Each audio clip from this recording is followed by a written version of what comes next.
Hi guys, welcome to my channel. So నేను మీ ముందుకు వచ్చేసాను ఇంకో న్యూ ఫిలిం తీసుకొని. అదేంటంటే మీకు అందరికీ తెలుసు, కామెడీ లాంటి మూవీ ఏంటంటే DJ Tillu. So DJ Tillu మీకు అందరికి తెలిసిందే, పార్ట్ 1 వచ్చేస్తుంది కదా. ఆల్రెడీ మీరు చూసేస్తారు అనుకుంటా, అందరు చూసారు. సో ఫుల్ కామెడీగా ఉంది, క్లైమాక్స్ అంతా కామెడీగా ఉంది.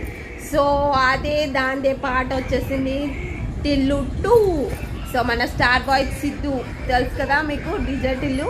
సో అదే ఇప్పుడు మనకు నెక్స్ట్ పార్ట్ 2 వస్తుంది, అదే కంటిన్యూస్ పార్ట్. సో ఆ పార్ట్ అనేది మనకి రిలీజింగ్ 29th. దాని ట్రైలర్ వచ్చేసింది, ఆల్రెడీ 2 days అయిపోయింది. దాని ట్రైలర్ వచ్చేసి చాలా ఫన్నీగా ఉంది. అదే రిపీటెడ్ స్టోరీ అని అయితే నాకైతే అనిపిస్తుంది. అదే హీరోని వచ్చేసి మళ్ళీ తనని అలా అని చెప్పేసి, సో మళ్ళీ లవ్లోకి దించేసి మళ్ళీ తన స్టోరీ చెప్పడం అన్నట్టే షార్ట్స్ కనిపిస్తున్నాయి నాకు దాంట్లో అయితే. ప్రీవియస్గా ఏదైతే